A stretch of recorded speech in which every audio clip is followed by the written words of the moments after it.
Hagia Sophia in Istanbul. So wide angle lens, everything's in focus.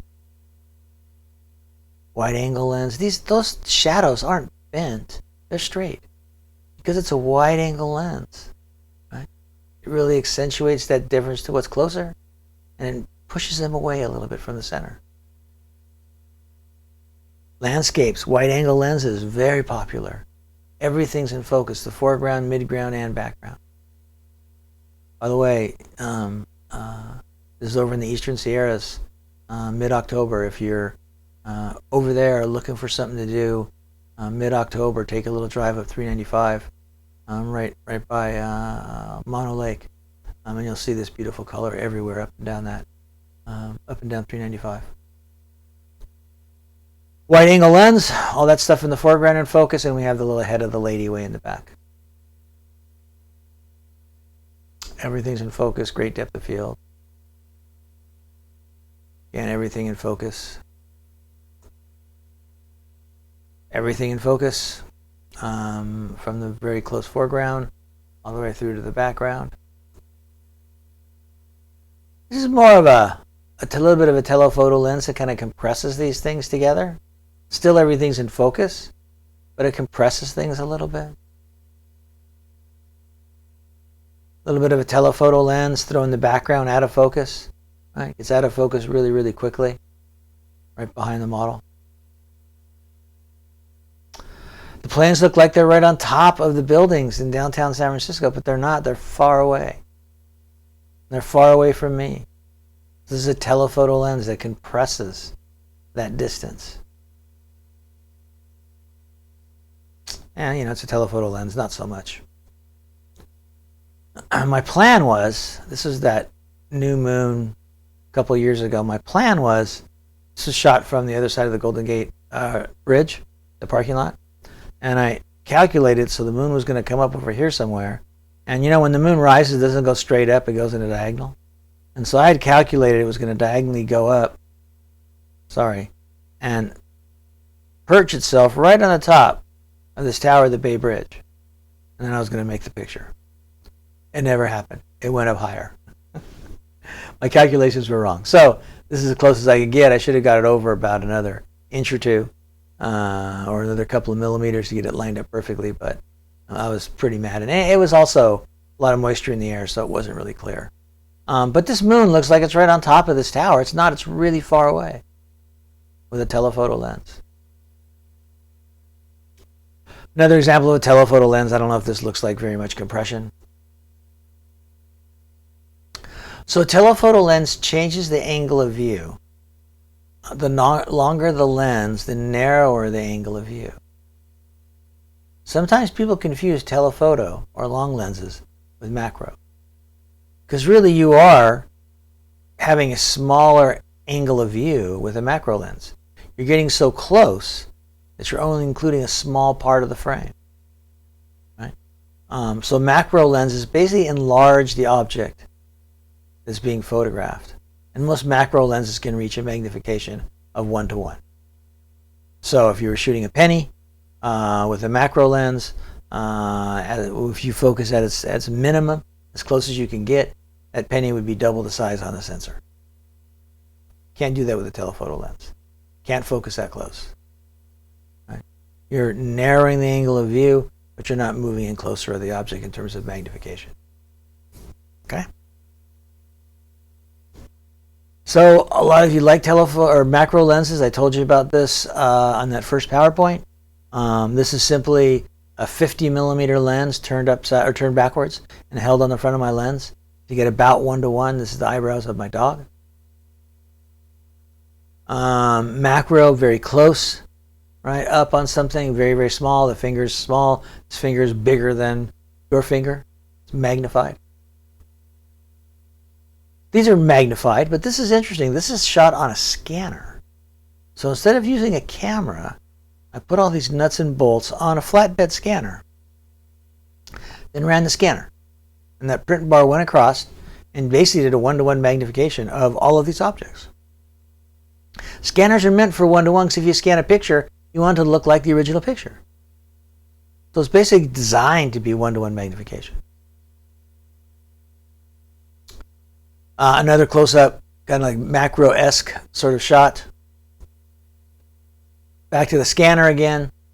Subjects are plant life on the scanner. Those ones that are further away or have a little bit of darker color are not right on the glass. They're sticking up a little bit. Macro or close-up, I did a bunch of bugs, dead bugs at one time for a fun little project. This is a telephoto lens, right? And look at how much or how steep that hill is on the Bay Bridge, because it's or Golden Gate, because it's collapsed, it's compressed. I compressed that image, so now it looks like you're climbing up a mountain to get over the Golden Gate, but you're not. You hardly even know it's going up. Such a slight angle. It does go up in the center, right? It does do that, but not to. It doesn't do it to what this looks like. And a little bit longer lens to compress things. Some more shallow depth of field, isolating the subject, foreground and or background out of focus. What do you really want to show in the picture? Where do you want to direct the viewer's attention? Monarch butterflies, those are so fun to photograph up down there in Pacific Grove. And the shot of the rowers in Lexington, a little shallower depth of field. Okay, so these are tools we use for composition. These are tools we use to create the kind of images, right, that the viewer can respond to. So depth of field, it isolates your subject, it simplifies your composition, it sometimes creates depth, distance, and scale. It sometimes focuses things on the center of interest.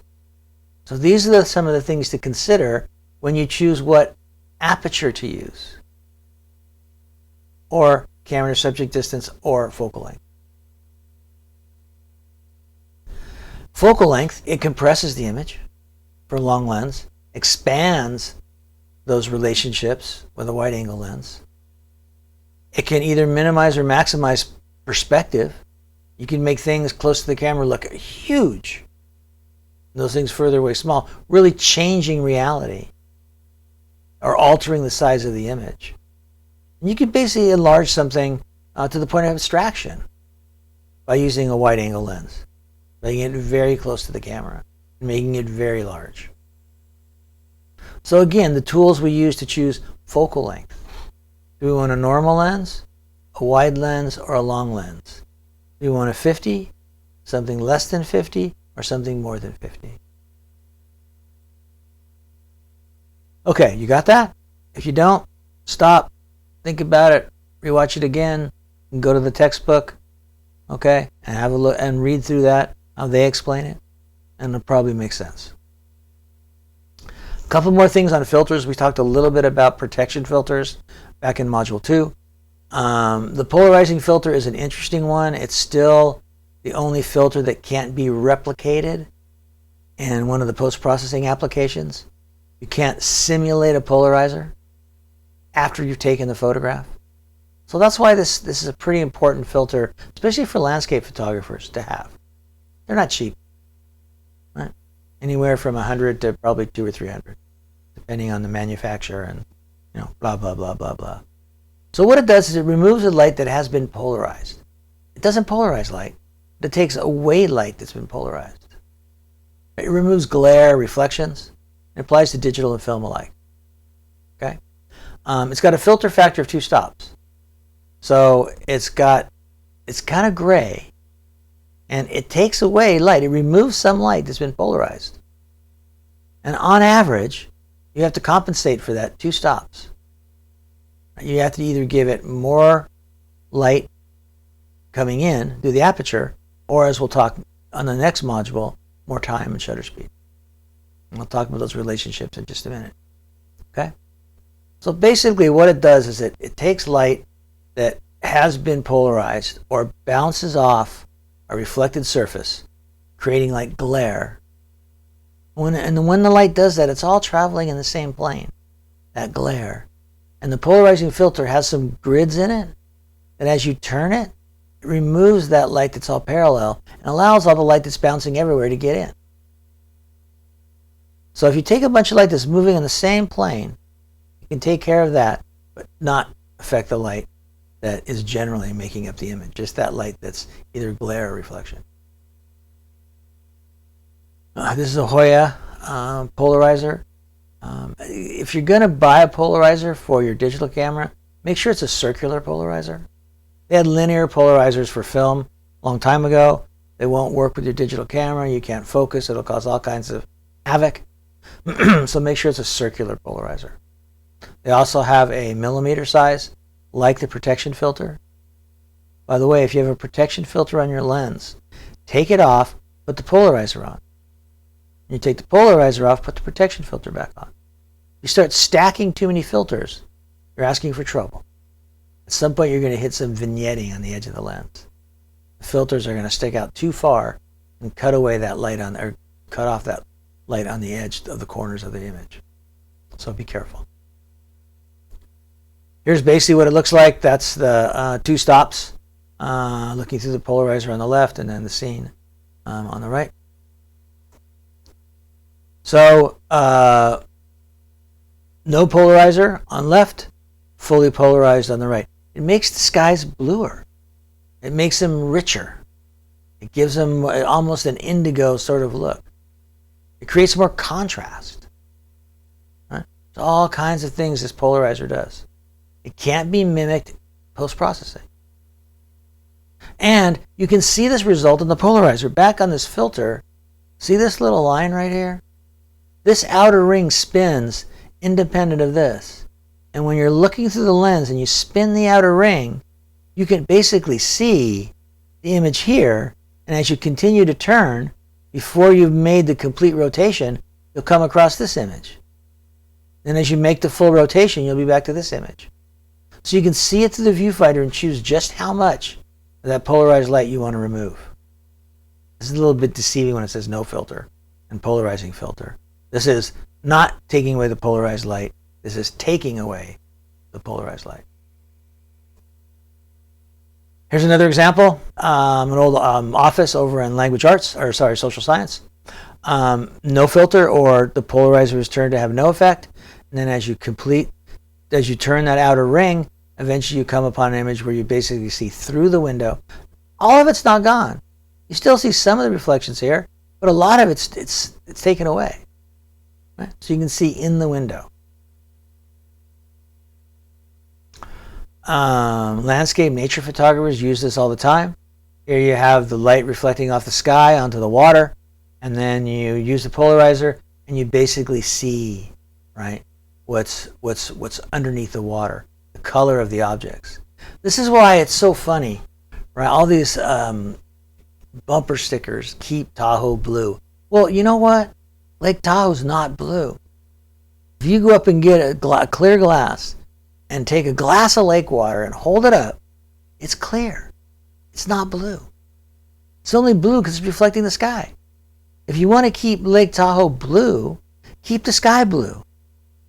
If the sky's red, the water's going to be red. It's reflecting off of there. This is why you need to be careful, because if you're shooting up at Lake Tahoe and you have some puffy clouds and you want that sky to be very, very, very, very dark, blue, indigo, get the most contrast, you may end up with a green, ugly looking lake. So make sure you're looking as you spin that polarizer and decide if giving up that beautiful blue lake in Lake Tahoe is worth making that sky even darker than it already is.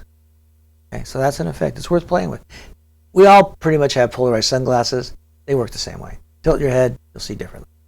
You've all seen that, I'm sure. Soft focus filters, they can be mimicked in Photoshop to a great degree. It looks a little different, but not a lot. Right? You may find the way it flares and glows to be a little bit different. This is a Hasselblad filter. It looks like somebody took a little ball peen hammer and tapped into the glass. Here's the example with and without on my Saab. You can see that little bit of softness to the image on the left. Here's my pup. No soft focus on the left, soft focus on the right. Very subtle, just a little bit. So neutral density is another really interesting filter. Neutral density blocks all wavelengths of light equally. It's like putting on a dark pair of sunglasses. But it darkens everything in the scene. Neutral density filter doesn't darken the sky and leave the foreground untouched. You put that over the lens, it basically darkens everything. This is a 10 stop, you can hardly see through it. They make 1 stop, 2 stop, 10 stops, all different kinds, then variables. So it blocks all wavelengths of light equally. In later sections, we'll talk about why we may want to use this. Okay? Well, I guess we're going to talk about it now because here's the example. Sorry about that. So basically, when you're shooting in daylight conditions, if you want to make that shutter speed very long, to make that water look like cotton candy, you can put a neutral density filter on, which basically forces you to give the photograph either more intensity through the aperture or extend the time of the exposure. We'll talk about shutter speeds in the next section. So here you can see the water hitting those pilings is sort of soft.